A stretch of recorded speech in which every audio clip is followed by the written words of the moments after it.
지금 자유한국당, 바른미래당 두 보수 야당에서 강하게 비판하고 있는 인물이 한 명 있죠. 바로 조국 청와대 민정수석입니다. 조국 청와대 민정수석이면은 국회에서도 잘 얼굴을 보기가 쉽지 않은 인물인데 최근 일본 문제가 불거지면서 조국 민정수석 자신의 페이스북에 연일 많은 기사들을 인용하고 많은 글들을 써내고 있습니다. 그러다 보니까는 보수 야당에서 조국 민정수석이 할 일이 과연 이런 것이냐라고 하는 건데 어떤 내용들입니까? 일단 보면 박문신 위원이 좀 소개 좀 해주시죠. 예, 지금까지 올린 주로 페이스북을 활용하는 건데요. 그걸 보면은 13일 날이었나요? 이제 죽창가라고 시작하는 그런 부분에서부터 계산을 해보니까 오늘까지 43개의 글을 올렸고요. 이제 기본적으로는 이번 일본과의 경제 전쟁, 외교 대립에 있어서 뭐 이적이다, 친일이다 이런 표현들을 좀 상대적으로 쓰면서 왔는데 이제 오늘 오전에 올린 것은 한국 대법원 판결, 강제징용과 관련된 판결입니다. 매도하는 것은 무도하다, 그러니까 도리가 안 맞는다 하는 그런 취지의 글을 또 한 번 올린 겁니다. 이제 대법원 판결 이 부분에 대해서는 이제 기존에 이 판결 그 자체보다도 사실은 이제 판결 이후에 한국 정부가 어떻게 대응을 해왔느냐, 그 대응이 제대로 타이밍을 놓친 것은 아니었느냐 하는 부분에 대한 이제 공방이 전문가들 사이에서도 많았었는데 그 부분에 대한 부분을 이렇게 방어하면서 그러면서 지금 얘기하고 있는 겁먹고 쫄지 말자라는 저런 표현까지 써가면서 어쨌든 간에 흔히 이제 언론 이름 붙이기는 이제 항일전이라고 이름 붙인 그것을 조금 더 독려하는 듯한 그런 부분에 글을 올렸고요.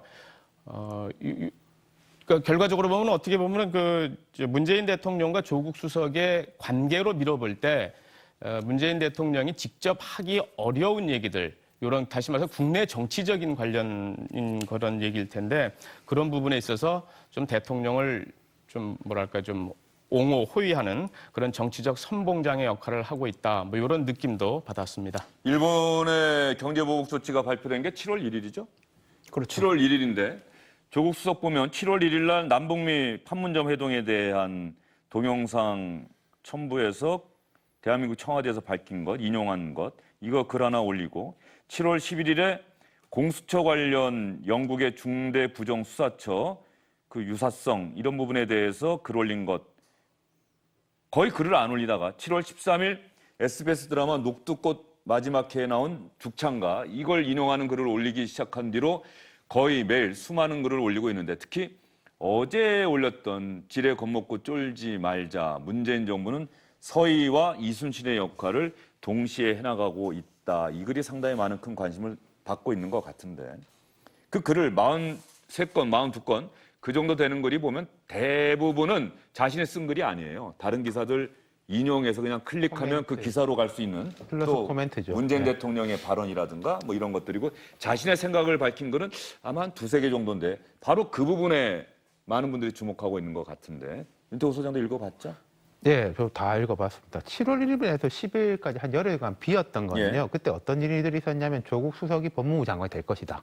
개각설이 있었죠. 그렇죠. 그리고 근데 조국 수석이 일부 여당 의원들한테 자신에 대한 의혹에 대한 뭐 기사하고 거기에 대해 해명하는 것들을 자료를 보냈다. 그 기사가 터졌을 때는 조금 이제 수면 아래로 있었어요. 그러다가 이제 한일 문제가 격화되면서 다시 올라오고 있는데, 이건 모르겠습니다. 개인의 SNS이지만은 이것은 개인의 것만으로 아무도 보지 않죠. 만약에 이게 대통령이나 청와대 뜻과 다르다면 이런 글이 계속 나갈 수 있었겠냐. 한두 개면 모르겠는데 수십 개니까 이건 결국 이제 의중을 대변하는 것으로 볼 수 있고 오늘 뭐 청와대 일부 관계자도 개인의 자유인데 뭐라고 할 수 있냐라고 말했지만요. 전 뭐 엉뚱한 이야기인지 모르겠는데 고 노회찬 의원 말이 생각이 나는 게 우리 법이 만인에게 평등한 게 아니라 만명한테만 평등하지 않냐 했는데 조국 수석 같은 SNS 표현의 자유를 다 누리는 공직자가 어디 있겠습니까? 좀 특별하죠. 그리고 저는 조금 지적하고 싶은 게 애국, 단결 이런 이야기는 할 수 있다고 생각해요. 포지티브한 가치지 않습니까? 근데 친일, 나아가서 이적이라고 하는 것은 조국 수석이 현 정부의 민정수석으로서도 있지만은 진보적 형법학자 그리고 이 정부가 공유하는 이제 근본적 가치 부분에서 조금 저런 단어가 적절한지를 잘 모르겠어요. 이적하면 생각나는 게 뭐 국가보안법, 뭐 일제치안유지법 이런 단어들이 생각이 나거든요. 예. 조국 민정수석이 이런 글을 올리는 데 대한 평가나 판단은 조금 이따가 한번 다뤄보기로 하고요. 일단 그 내용에 한번 집중을 해보죠. 조국 수석의 쓴 글 읽어봤죠. 네. 그 내용 자체에 대해서는 동의하십니까? 내용 자체에 대해서도 조금 생각이 다르십니까? 전 생각이 달라요. 예. 그러니까 대표적인 특히 게 어떤 부분입니까? 저는 이적이라는 표현도 전 상당히 문제를 삼고 싶어요. 저 이적이라는 게 뭡니까? 적을 이롭게 한다는 것이고요. 저건 국가보안법에서 지적했던 부분이거든요. 근데 조국 수석 같은 경우에는 나는 국가보안법의 피해자였다라고 얘기하는 분이 저런 이적이라는 표현을 반대자들, 야당들에게 저런 표현을 쓴다는 것 자체가 전 되게 좀 경악스럽더라고요. 어떻게 저런 표현을 쓸 수 있을까라는 생각이 들었고요. 저렇게 처음에 얘기했듯이 우리가 죽창과 같은 경우에는 잘못 해석을 하면 일본의 경제 보복에 우리 죽창을 갖고 대결을 하자. 이런 식의 아무런 대응 방안이 없는 그런 나라로 비출 수 있도록 하는 해석의 소지의 빌미를 줬단 말입니다. 그러니까 이런 것들이 말을 너무 많이 하니까 또한 페이스북에 글을 너무 많이 올리다 보니까 또 이제 이율배반적인 일들이 많이 나타나더라고요. 그래서 참 조국 수석이 비서는 뭐 입이 없어야 된다고 하는데 비서가 이제 손가락까지 없어야 된다라는 얘기까지 나오고 있어요. 이제 패북 못하게 하기 위해서. 그러니까 청와대 참모로서의 역할, 민정수석으로서의 역할에 좀 집중해줬으면 좋겠다라는 생각이 듭니다. 예. 죽창가는 기본적으로 녹두꽃에 나왔던 노래를 듣다가 오랜만에 생각이 난다고 올렸던 글인데 사실 죽창이라고 하는 게 표현 자체는 무섭습니다만은 일본의 화력 앞에서 힘없는 동학 농민군들이 들 수 있는 거의 유일한 무기였다는 그런 어떤 우리의 쓰라린 역사를 보여주는 그런 노래가 아닐까 싶은 생각이 들고요. 뭐 노래 가사도 가만히 한번 되짚어 보면 그렇게 무섭거나 그러지는 않고요. 어쨌든 죽창이라고 하는 그 표현 때문에 아마 많은 분들이 또 지금 장 소장님 같은 생각을 하신 분도 있고 예전에 동학 농민군의 그 슬픈 그 전쟁에서 사실은 처참한 패배 이걸 떠올리시는 분도 있고 그랬던 것 같고요. 박문신 위원 생각은 어떠세요? 조국 수석의 글에 대한 생각? 글 자체를 보게 되면 이제 기본적으로 이제 뭐랄까요, 굉장히 좀 정서적이고 감정적인 부분이 많지 않습니까? 그러니까 논리적이고 어떤 생각해가면서 하는 그런 해결을 제시하는 것보다는 그런 어쨌든 간에 이겨야 한다라는 그런 정서 이런 것들은 저는 국민들 사이에서는 공유할 수 있다고 봐요. 다만 그 공유하는 방법이 결과적으로 보면 어쨌든 간에 이게 뭐랄까요, 그 야당을 포함한 그 국민을 놓고 본다 그러면은 좀 이렇게 분열시키는 요소가 좀 같이 있거든요. 그렇기 때문에 그 윤호중 사무총장도 오늘 오전에 그 한 방송과 인터뷰에서 그런 부분들은 좀 공직자로서 좀 조심했으면 좋겠다라는 얘기를 그 얘기 한 거고. 좀 나중에 하기로 예, 했었는데 그래서 자꾸 평가에 대한 이야기를 자꾸 할 수밖에 없다는 생각이 드네요. 예, 그리고 기본적으로 예. 아마 조국 이건 좀 수석이 이따 나중에 다시 한번 얘기할게요. 예, 조국 수석이 그 SNS 활동을 다시 재개한 본질적인 부분은 저는 대통령의 말에서 비롯된 것 같아요. 원래는 노영민 실장이 1월 달에 취임하면서 조국 수석을 포함한 모든 수석에게 SNS 금지령에 가까운 걸 지시하지 않았습니까? 그랬다가 이제 6월 말 7월 들어서면서 대통령이 정부의 정부의 역할 이런 것들을 적극적으로 알려라 하는 그런 지시가 있은 다음에 노영민 실장부터가 다시 SNS를 손을 잡고 그리고 조국 수석도 마찬가지로 지금 단계에서 메시지를 저렇게 전하고 있는 그런 것이기 때문에 사실은 청와대라든가 민주당 내부에서는 기본적으로 조국 수석의 페이스북 내용에 대해서 일정 부분 내용적으로나 또는 그 방향에 있어서나 좀 정서적으로나 좀 공유되는 측면이 좀 있는 것이 아닌가 하는 생각이 듭니다. 저도 약간 이게 전략적이고 같이 가는 흐름인 게 방금 방 의원님 말씀하셨지만 6말 7조 때 대통령이 이런 이야기도 했어요. 내가 과거 청와대 생활을 해보니까 경제나 안보 이슈가 나왔을 때는 경제수석이나 뭐 안보실 쪽만 의견이 주로 이야기하는데 우리는 그러지 말고 정무나 민정이나 시민사회 쪽도 의견을 활발히 개진해서 토론을 하자 그런 이야기를 했는데 그런 것하고도 이제 이어지는 맥락인 것 같아요. 지금 보면은 뭐 안보실장이나 예컨대 김현종 차장 같은 사람은 항상 언론을 상대로만 이야기하고 그 안보실장 같은 경우에는 뭐 거의 입이 없다시피 한 상황에서 실질적으로 이제 앞에서 포문을 여는 사람은 대변인 플러스 조국 수석 정도죠.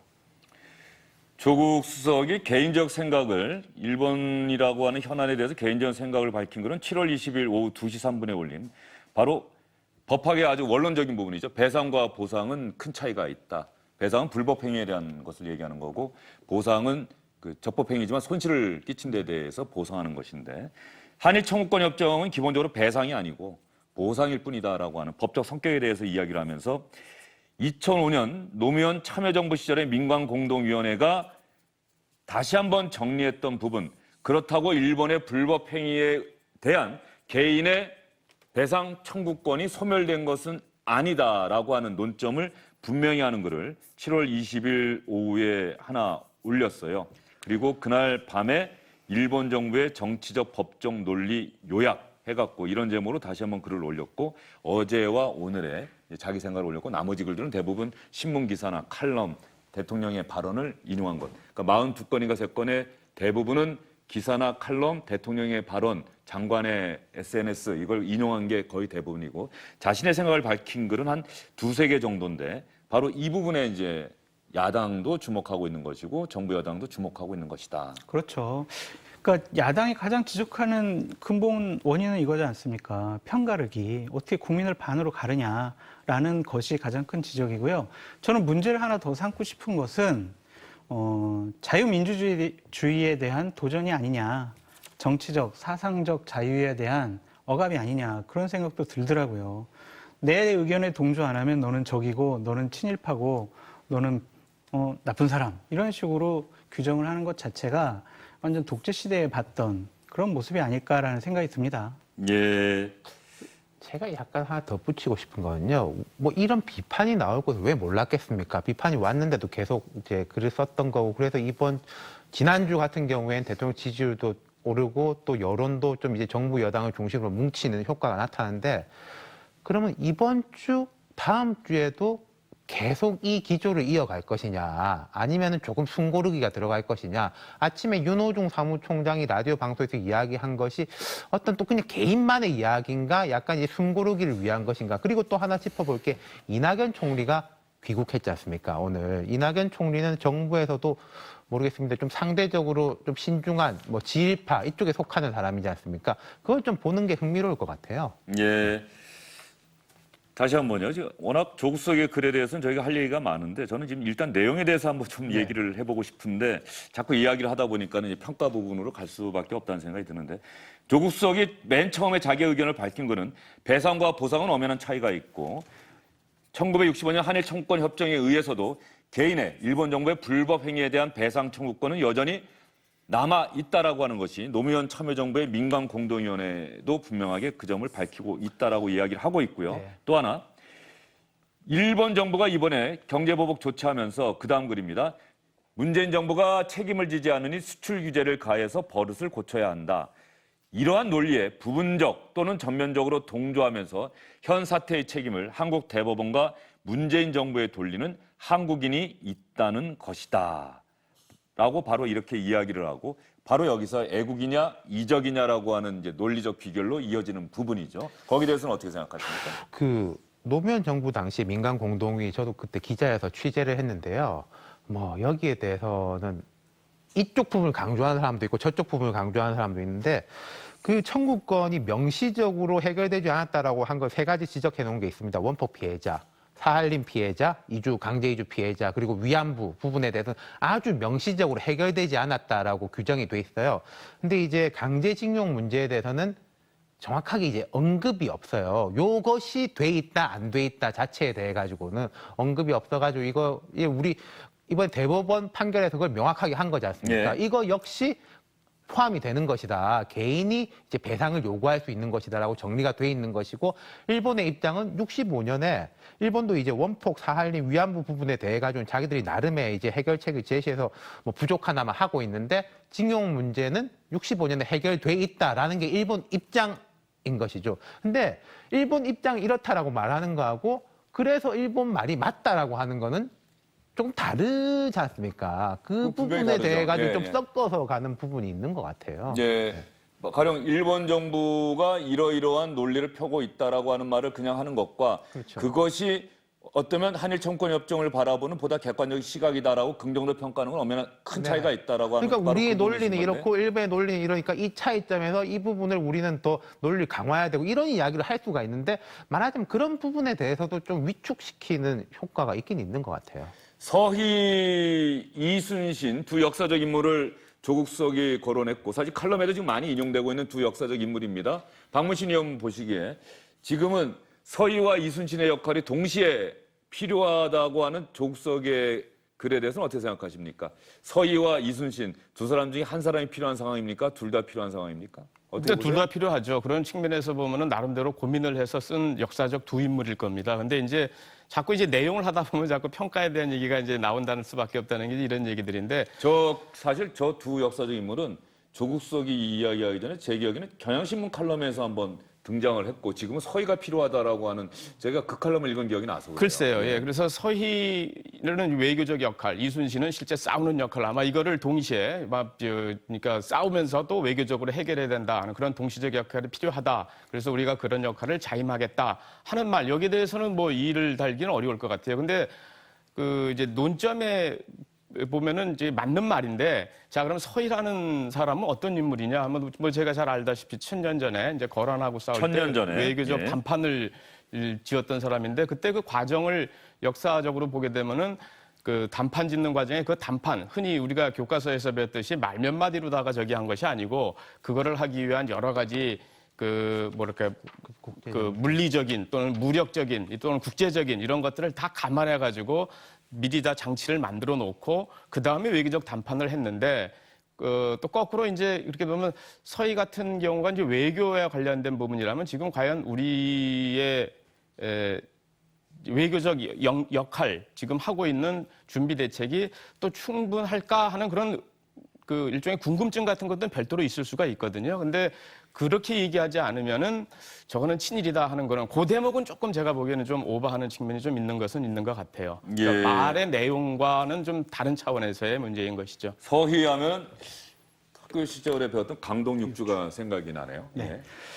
저 조국 수석의 저 말을 듣고 저는 지하에 계신 서희 장군과 이순신 장군이 되게 분노했을 것 같아요. 왜요?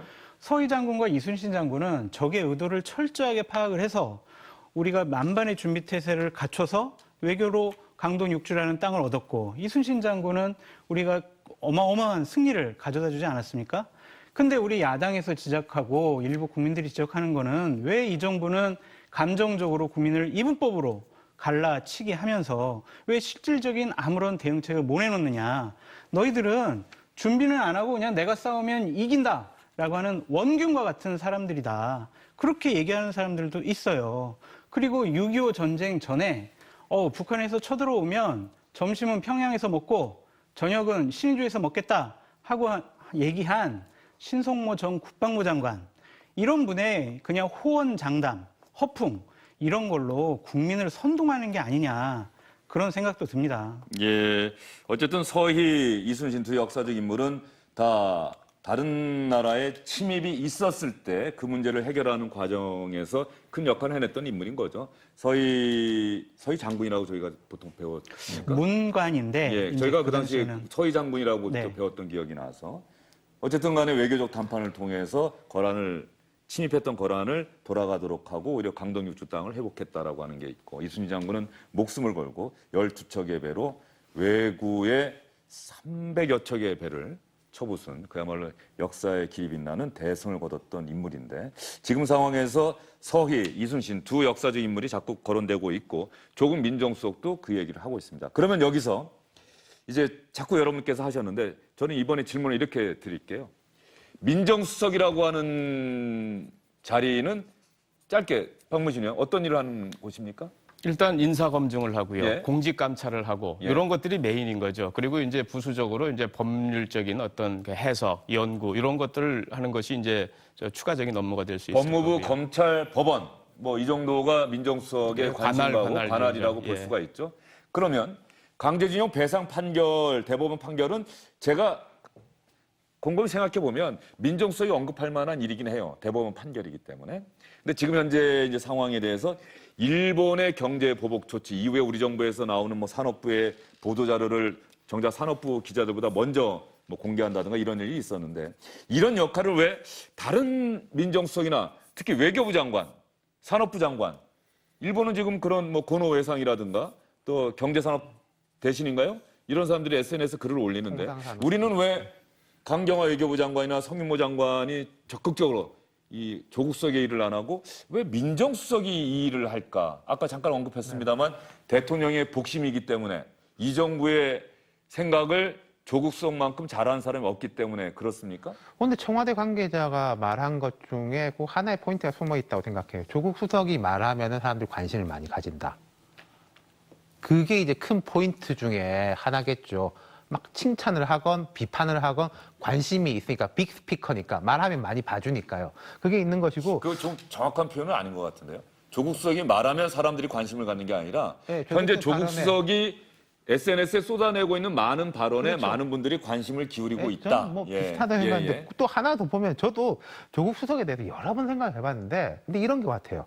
우리가 뭐 우병우 수석 이렇게 아주 법률 참모에 국한된 사람이 있고 과거에 김용갑, 김대중 정부 때 김성재 그리고 참여정부 때 문재인 수석처럼 뭔가 좀 시민사회는 이런 부분에 폭넓은 쪽에 말하면 민정 자체에 대해 가지고 관심을 기울이는 수석이 있었다면 조국 수석은 그게 이제 뭐 좋다 나쁘다를 떠나서 전자형, 김용갑, 뭐 김성재, 문재인형 민정수석에는 부합하는 것 같아요. 가령 강경화 외교부 장관이 적극적으로 대응하면은 그게 오히려 우리의 외교적 해법을 원칙적으로 강조하고 있으니까 거기에 혹시 장애가 될까봐 외교부 장관은 안 나서는 겁니까? 어떻게 보세요, 박문신 의원? 일단 정부의 고충은 있을 겁니다. 외교부 장관이 직접 나서게 되면 이게 공식적인 발언이 되고 정부의 공식 입장이 되기 때문에 굉장히 이제 물르기가 어려운 이런 상황이 돼버리는 그런 거기 때문에 조금 더 탄력적으로 그리고 조국 수석이 기본적으로 이른바 진보 진영 내에서는 가장 뭐랄까요 SNS 팬이 많은 인플루언서 아닙니까? 그러니까 그런 것들에 대한 것도 있겠죠. 그러니까 가급적이면 그 전달이 잘 되는 통로 그리고 우리 진영 지지자들과 관련해서 기본적으로 공감이 비교적 수월하고 또 그리고 관심이 많은 사람을 택한 측면도 저는 있었을 거라고 봐요. 그러니까 그런 측면에서 보면은 그런 정부의 고충 이런 것들이 이해는 됩니다. 그렇기 때문에 외교장관이라든가 통상산업부 장관이라든가 이런 공식 라인에서 선뜻 나서기가 어려운 그런 측면도 있고 또 유동성이라는 것도 있는 거고요. 유동적인 변수들도 많기 때문에 그런 측면이 있는데 문제는 이제 이런 그 어떤 국민적 감정과 관련된 부분 이거는 몇 차례 말씀드리자면 활용하기에 따르면 굉장한 국민적 에너지가 될 수 있거든요. 근데 에너지 요것만으로 안 되고 여기에 따르는 어떤 차분하고 냉정한 전략과 보완책 이런 것들이 병행할 때 그것이 이제 큰 시너지 효과를 내고 그것이 일본과의 싸움에서 승리할 수 있는 이길 수 있는 또 다른 어떤 동력이 되는 것인데 그 반대편에 있는 차분하고 냉정한 전략적 이 부분에 대해서 눈에 잘 안 띈다 하는 그런 걱정이라 그럴까요? 그런 부분들에 대해서 함께 답을 해주면은 이 조국 수석의 페이스북 논란도 상당 부분 저는 잠재워질 수 있다고 봐요. 그런 측면에서 보면 정부의 고민 또 그리고 국민들이 조금 더 이렇게 더 잘했으면 좋겠다 하는 바람 이런 것들이 두 가지를 함께 정부가 생각해 줬으면 어떨까 싶은 생각이 지금 듭니다. 박문신 의원 말씀 듣다 보면 잘못하면은 가령 정부 내에서 조국 수석이 이 역할을 하는 것으로 결론이 내부적으로 의견이 모아진 것이다라고 하는 생각을 할 수도 있을 것 같은데 정말로 그렇게 보십니까? 아니면 조국 수석의 자발적인 글쓰기 이렇게 봐야 될까요? 내부에서 그런 식의 의견이 모아졌을까요? 저는 거기까지 과연 그걸 공식적으로 얘기하기는 좀 어려웠을 겁니다. 아니 어쨌든 간에 그 예. 박문신 의원은 내부적으로 그런 의견이 모아졌을 것이라고 보시는 거예요? 저는 이심전심 예. 최소한 대통령과 조국 민정수석의 어떤 관계로 미뤄봤을 때 그 정도의 어떤 뭐랄까요 이렇게 교감이라 할까요? 뭐 그런 정도는 있었을 거라고 보고 조국 그것이 수석은 무슨- 합리적이겠죠. 정치 활동을 하는 거네요? 그게 광의의 정치와 이제 국정 운영과 대통령에 대한 이제 보좌를 어떻게 칼로 자르듯이 할 수 없으니까 저는 이제 박문신 위원님 말씀에 동의를 하는 게 하루 이틀은 뜻이 다를 수도 있겠죠. 근데 이게 아니다 싶으면 하지 마라고 했겠죠. 근데 이제 한 열흘 동안 하고 있지 않습니까? 그거는 공감대가 형성돼 있다고 보는 게 합리적인 거죠. 오늘 청와대 관계자가 얘기하는 것처럼 개인의 SNS 활동을 하지 마라 하라 할 수가 없는 것 아니냐. 이 부분은 사실 많은 분들이 이제 명심할 거예요. 다른 수석 비서관들, 다른 비서관들은 과연 이런 글을 쓸 줄 몰라서 안 쓰는 건지 귀찮아서 안 하는 건지 모르겠습니다만 조국 수석은 열심히 하고 있고 조국 수석에 대해서 앞으로 이런 글쓰기에 대해서 청와대는 하라 하지 마라. 앞으로 개입할 수 없다라고 하는 걸 오늘 분명히 얘기한 것 아니겠습니까? 그 부분은 아마 앞으로 많은 분들이 기억을 할 것 같고. 왜냐 그러면 이런 일이 역대 정부에는 없었던 일이거든요. 그러니까 저는 이제 조국 수석이 저런 일을 하는 것이 한 3가지 정도라고 봐요. 그러니까 하나는 계속 우리 말씀하셨듯이 대통령의 신임과 복심, 뜻을 나타내는 것, 가장 적임자라고 생각하는 것, 이거라고 생각하고요. 하나는 또 조국 수석의 개인적인 스타일 같아요. 이걸 심리학적인 용어로 연극성 성격 장애라고 하는 부분이 있거든요. 관심을 받고 싶어서 아주 그냥 여러 가지 노력을 하는 분인 거죠. 옛날 교수할 때부터 계속 패북 정치를 해왔던 분이니까요. 그리고 또 하나는 이제 여권에서 차기 대선 후보로서 관리하는 어떤 스토리 메이킹을 하는 것이 아니냐 그런 생각도 듭니다. 예. 뭐 어쨌든 예. 그 세 분 말씀 종합해 보면 조국 수석의 이런 글들에 대해서 여권 내부에서는 크게 제어하는 움직임은 전혀 없고 조국 수석의 생각에 오히려 여권 내부에 많은 분들이 동의하고 있다고 봐야 되고 특히 문재인 대통령의 의중을 대변하고 있는 것 아니냐 이런 해석 충분히 가능하다 이 아까 말씀 제가 말씀드린 게 이번 주까지는 일정 부분의 효과가 있었어요. 근데 그 지난주까지. 근데 이제 이번 주 다음 주까지도 계속 이 기조로 계속 이제 더 톤을 높여갈 것인가 이건 좀 봐야 될 것 같아요. 예. 일단 조국 수석의 페이스북 메시지 계속해서 매일처럼 많은 글들을 쏟아내고 있는데 여기에 대해서 여권 내부에서는 뭐 특별한 반응, 뭐 잘한다, 잘못한다는 반응 자체가 특별히 보이지는 않습니다. 야권, 특히 보수야당, 자유한국당과 바른미래당에서는 강한 어조로 조국 수석의 이 페이스북 글쓰기에 대해서 비판하고 있는데 보수야당 대표들의 이야기 한번 들어볼까요? 사태가 20일을 넘어가고 있는 동안 청와대와 여당에서 제대로 된 대책을 내놓은 게 있습니까? 지금 우리 당이나 국민들 가운데 어느 누구도 일본이 잘했다고 말하는 사람 없습니다. 그런데 청와대와 생각이 조금이라도 다르면은 죄다 친일파라고 딱지를 붙이는 게 이게 옳은 태도입니까?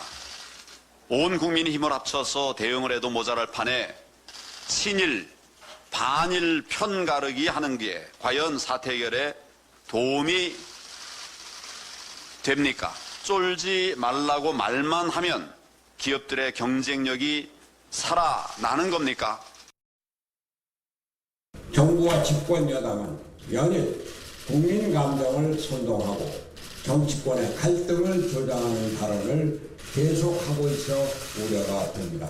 국민을 편가르기로 갈라쳐서 대결 구도를 만들고 있는 것입니다.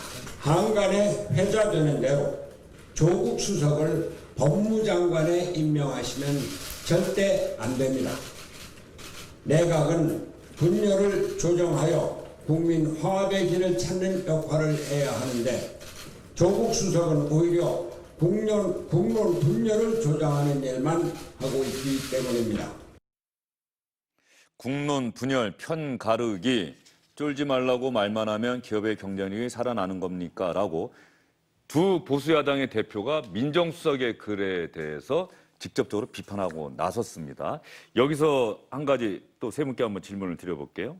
조국 수석의 이 글에 대해서 이런 비판도 나올 수 있을 것 같아요. 청와대에서 대통령의 의중을 잘 알고 있고 대통령의 신임을 받고 있는 비서관이 저런 글을 공개적으로 올리고 애국이냐 이적이냐라고 하는 표현을 쓰게 되면 그것과 혹시 다른 생각을 갖고 있는 사람이 자신의 생각을 공개적으로 이야기하거나 글을 쓴다거나 하는 데 대해서 어떤 자기 제어를 하게 되지 않느냐. 즉 이견 표현의 자유를 사실상 억압하는 것 아니냐라고 하는 얘기도 나올 법한데 일단 박문식 의원 짧게요. 거기에 대해서 동의하십니까? 어떻게 보십니까? 그런 네. 분위기가 만들어진다고 보세요? 일정 부분 그런 효과가 전 생겨날 수 있다고 봅니다. 물론 이것은 뭐 현실적으로 그럼 어떤 증거가 있냐 이렇게는 좀 어렵을지 모르겠습니다만은 그 말하는 사람이라든가 이런 사람, 특히 공직 경험이 있는 전문가들 이런 사람들 같은 경우에는 공직 경험 있는 사람들은 상대적으로 좀 신중하고 조심성이 많은 그런 직업적 성향이 있거든요. 그런 분들에 대해서는 일종의 그런 뭐랄까 좀 이렇게 좀 주저하게 되는 효과라 그럴까요? 그런 정도는 생길 수 있다는 생각이 듭니다. 예, 장사철 소장 생각은 어떠세요? 전적으로 동감입니다. 예. 저런 모습은 정치적 사상적 울타리를 치는 거라고 생각이 들어요. 예, 정치적 사상적 울타리를 치는 것이다. 조국 수석이 오늘 글이 이 부분에 대한 대답이던데요. 지금 우리나라에서 이렇게 무서워가지고 말 못하는 사람 어디 있냐. 하지만 그렇게 하는 건 무도한 행위다. 내가 이제 물리적 불이익을 줄 수는 없고 그럴 의지도 없지만은 하지만 무도한 사람으로서 프레이밍은 할 수 있다. 뭐 그 의지를 표현한 것 같아요. 제가 보면 말이죠. 적어도 보수 야당에게는 뭐 조국 민정수석의 저런 글이나 이런 것들이 큰 영향을 미치지 못해요. 야당은 어쨌든 자유롭게 비판적인 생각을 공개적으로 밝히고 있지 않습니까? 근데 아까 공직 경험이 있다라고 말씀하셨는데 혹시 뭐 국책연구소에서 일하시는 분들이라든가 뭐 이런 데서 일하시는 분들이 지금 현재 정부 여당의 대응 기조와 다른 생각이라든가 뭐 다른 것들을 혹시 보고서를 올린다거나 이것을 외부에 알린다라고 하는 거는 좀 어렵지 않을까 하는 생각도 좀 들긴 그렇죠. 들어요. 예. 예를 들면 사실 외교부에서도 지금 이제 5월 달에 임명된 제1차관, 조세영 차관이죠. 이분이 아마 지금 외교안보 라인에서는 유일한 일본 전문가일 겁니다. 근데 사실 5월 달 이후에 이 한일 관계는 이렇게 돼서는 안 되겠다 해가지고 이제 6월 달인가요? 이제 1+1 이렇게 기금만 만든 것도 사실 조세영 차관 아이디어라고 얘기를 들었었는데 그래서 차관 된 다음에 그래도 일본 관계만큼은 내가 좀 나서야 되는 것 아니냐 하는 그런 생각이 가지고 했었다 그러는데 기본적으로 근데 이 일본 전문가라는 것이 지금의 외교 안보 라인에서 보면은 소수거든요. 그 이른바 그 공식 라인에서도. 근데 그 외곽에서의 전문가들 같은 경우는 지금 만약에 저런 뉘앙스의 얘기가 직접 대통령의 의중이다라고 생각하는 공직자들도 있을 겁니다. 그런 사람들 같은 경우는 일종의 저거를 흔히 얘기할 때 아주 심한 얘기하면 재갈을 물리는 뭐 그런 것은 아니겠지만 조금 더 말 한마디 하더라도 조심하게 되고 신중하게 되고 하는 그런 정도의 영향은 있지 않을까 하는 생각이 저는 듭니다. 이번 주가 중요하다고 보는 게요. 아까 말씀드린 대로 이낙연 총리가 귀국을 했고 강경화 장관도 그 아프리카 순방 마치고 귀국해가지고 존 볼튼 이런 사람 만나서 직접 책임 있는 그 분야의 당국자들이 이제 다시 이제 정비가 돼 있는 상황이거든요. 그럼 지난주까지는 우리 대호 정비 기간이었다면 이번 주부터는 조금 정부가 구체적으로 어떤 쪽으로 나갈 것인가를 보여줄 수 있는 시점일 것 같아요. 사실 구한말 지금 많은 분들이 그때를 떠올리는데 구한말에 우리 내부를 돌이켜 보면 정말 답답하기 그지 없었죠. 우리의 국력을 제대로 뚫어보지도 못하고 만약에 제대로 파악했던 사람이라고 한다면 전부 그 조선이라고 하는 나라를 위해서 일한 것이 아니라 일본의 앞잡이가 돼서 자신의 영달을 도모했던 그런 아픈 기억이 있고 말이죠. 또 임진왜란 앞두고도 당파 싸움 있고 서로 다른 이야기하고 바로 이런 역사적 경험과 교훈 때문에 이런 일본의 경제 보복 그래서 우리 경제가 타격을 받을 수 있는 이런 위급한 상황에서는 우리가 한 마음으로 정부 여당의 대응에 힘을 모아줘야 된다라고 하는 그런 생각에 많은 분들이 동조는 할 것 같은데 이제 현실적으로 가령 저는 떠올려 보면 천안함 피격 사태라든가 천안함 피격 또 연평도 포격 이후에 당시의 야당들은 과연 또 어떤 이야기를 했었는지를 한번 떠올려 보면 이제 다른 생각을 뭐 말하는 것 자체를 억압할 수는 없는데 그 생각이 국민적 공감을 얻느냐 아니냐 이 부분은 그다음 평가의 일이고 또 하나 중요한 것은 지금 정부 여당의 일본의 경제 보복 조치에 대한 대응 이거 결국 시간이 답을 줄 것이고 과연 제대로 대응했는지 제대로 해결했는지 시간이 답을 주지 않겠습니까? 예, 그런 의미에서 보면 그래서 야당도 이제 어떤 일종의 그 정부의 문제점 지적하는 단계를 넘어서 새롭게 대안을 내놓고 하는 국면으로 좀 성숙되게 넘어가고 지금 정부도 이제 지금 윤태곤 소장님 계속 말씀하시지만은 이제 현 국면에서 조금 더 냉정한 전략 이런 부분들을 추가적으로 내놓는 것 이것이 결국 국민들을 좀 더 안심시켜주는 그런 뭐랄까요, 좀 요인으로 좀 작용할 수 있지 않을까 이렇게 생각이 듭니다. 제가 마지막에 좀 덧붙이고 싶은 게요. 오늘 하신 말씀들이 많네요. 참 많죠. 조국 수석이 이제 이순신 장군 이야기하고 쫄지 말자. 좀 되게 공감을 하면서 그 생각이 들었던 게요. 근데 이순신 장군이 세 가지 이제 큰 전투가 있습니다. 한산대첩이 있고 명랑해전이 있고 노량대전이 있는데 명랑해전 같은 경우에 정말로 우리가 끝까지 몰렸다가 12척으로 억지로 기적 같은 승리를 거둔 거고 한산대첩이라는 것은 거북덕이라는 신무기를 가지고 전략의 승리를 거둔 것이고 노량해전은 마지막 조명연합수군을 이순신 장군이 이끌어가지고 국제적인 전략까지 포괄해가지고 일본을 압도한 승리거든요. 우리가 지금 봐야 될 것은 한산대첩이나 노량해전이지 구한말도 아니고 뭐 12척밖에 배가 남아있던 그 시점이 아니니까 전 정부가 그 부분에 대해서 좀 자신감을 가지신다면 오히려 이적 이런 이야기는 안 나올 수도 있지 않을까 중요한 싶어요. 지적인 게요. 구한말은 사실은 조정이라고 하는 이씨 왕조는 이 조선이라고 하는 나라를 거의 상속물로 생각하지 않았을까 싶은 생각도 들어요. 그때는 제대로 된 정부가 없었죠. 그래서 민초들이 일어나서 우리가 지키겠다고 나섰던 것인데 지금은 어쨌든 문재인 정부 스스로 얘기하듯이 정부가 그렇죠. 전략적으로 대응하고 있다. 국민들의 힘을 믿고 맡겨달라고 얘기하고 있는 정부가 있으니까. 대한민국 그때하고는 정부도 큰 차이가 있는 국민도 거겠죠? 그때하고 다르다는 건 야당도 다 인정하는 거지 않습니까? 알겠습니다. 아까 또 잠깐 웃으셨는데 어떤 얘기 하시려고? 저는 박문신 의원님께서 하신 말씀 중에 딱 한 가지만 좀 덧붙일게요. 야당 보고 대안을 제시해라라고 말씀하셨는데 야당이 참 대안 제시하기 어렵습니다. 정부도 못하고 이 정권이 못하는 일을 어떻게 야당이 해냅니까?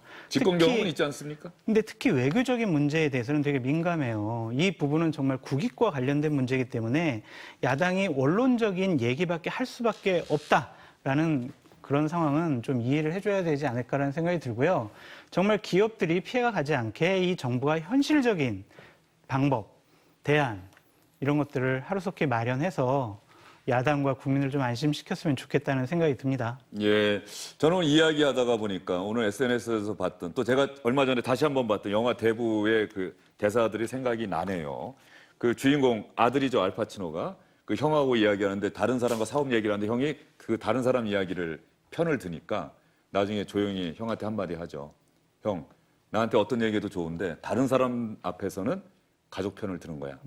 이렇게 이야기를 하고 그 장면이 떠오르는데 아마 지금 그런 마음을 갖고 계신 분들이 또 정부 여당에 많이 있으시고 지금 현재는 우리의 이야기, 우리의 대응에 대해서 힘을 모아달라고 정부 여당은 강력히 호소를 하고 있는 것 같은데 보수 야당은 계속해서 비판의 말을 쏟아내고 있는 그런 상황.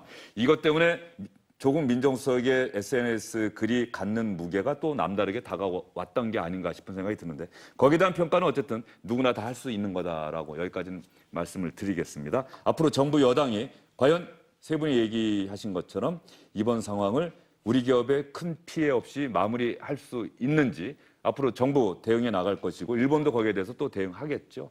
시간은 우리에게 답을 줄 것입니다. 현재로서는 정부 여당이 호소하는 대로 정부 여당의 대응에 좀 힘을 모아주는 방향 또 야당도 거기에 대해서 대안을 제시하고 대안 제시가 어렵다고 한다면은 국회 차원에서라도 야당 의원회견을 통해서라도 힘을 모아주는 뭐 이런 방향까지는 한번 생각해 볼 수 있지 않을까.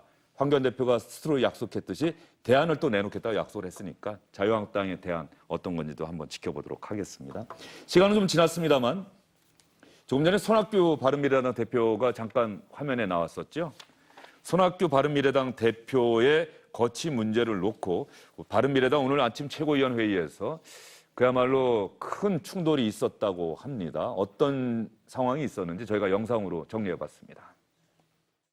능동적으로 제시했다는 확신하에는 패스트트랙 무력화를 통한 협의에 나서기를 바랍니다. 야당을 친일파로 매도하며 국회를 언론인들이 보기에 보여주실 겁니다. 동아시아 공개 발언했습니다. 그럼 공개로 전환하겠습니다.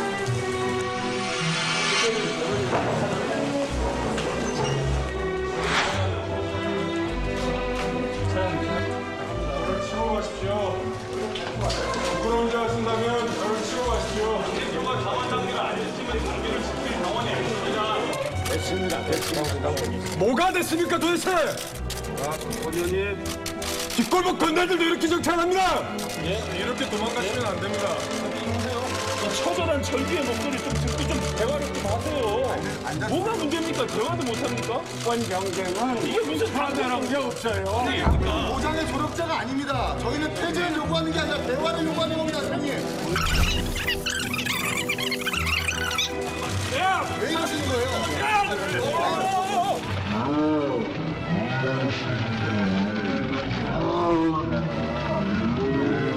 강기를 위한 대표가 어디 있습니까? 인지 아니에요. 당신들이 넘어졌잖아. 여러분 찍으세요. 이거 찍어요. 이거 찍어. 이게 바로 소락부정치입니다. 이게 바로 공당이 계십니까? 이게 한 사람이 아닙니까? 이게 민주정당입니까? 민주정당이지. 이게 바로 잘할 수 없다고. 당기를 위한 대표가 어디 있습니까?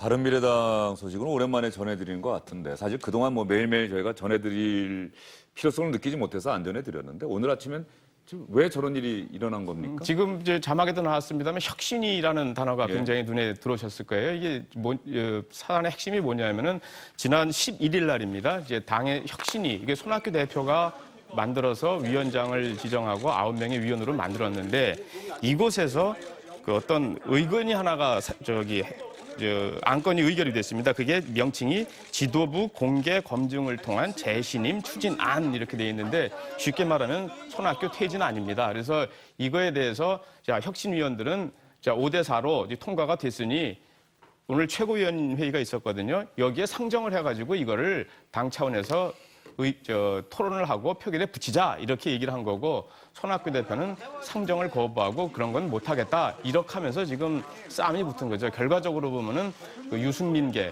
그리고 손학규계의 뭐 당권 경쟁 이것이 그 속에 자리 잡고 있다 이렇게 보시면 될 것 같습니다. 예, 요즘 자꾸 나오는 기사 보면은 뭐 유승민 의원이 이혜훈 의원이 혁신위원 누구에게 손학규 대표는 사퇴해야 된다고 얘기를 해달라라고 했다라고 손학규 대표 측 인사들이 자꾸 또 폭로하는 게 기사가 나오고 바른미래당의 저런 내부 사정, 뭐 바른미래당 내부 사정 복잡한 거는 이해는 합니다만 지금 상황에서 과연 얼마나 많은 국민들이 관심을 가질까 하는 생각도 좀 드네요. 지금 같은 상황에서 좀 안타깝기도 하고 말이죠. 저 싸움의 핵심은 세 가지예요. 하나는 당권 싸움, 하나는 공천권 싸움, 하나는 돈 싸움입니다. 이런 것을 놓고 이제 내년 총선 때까지 계속 싸울 것 같은데 헤어짐이라는 예정된 길을 갈 것이다라는 생각이 드네요. 예, 헤어지기 전에 진통이다. 네. 예, 그렇게 보십니까? 알겠습니다. 장선철 소장의 예상이 맞을지도 역시 시간이 답을 줄 것으로 생각합니다. 네. 올해 정기국회 끝나고 나면 아마 큰 그렇죠. 변화가 있겠죠. 네. 예, 알겠습니다. 세 분 오늘 긴 시간 수고 많으셨습니다. 예, 수고하셨습니다.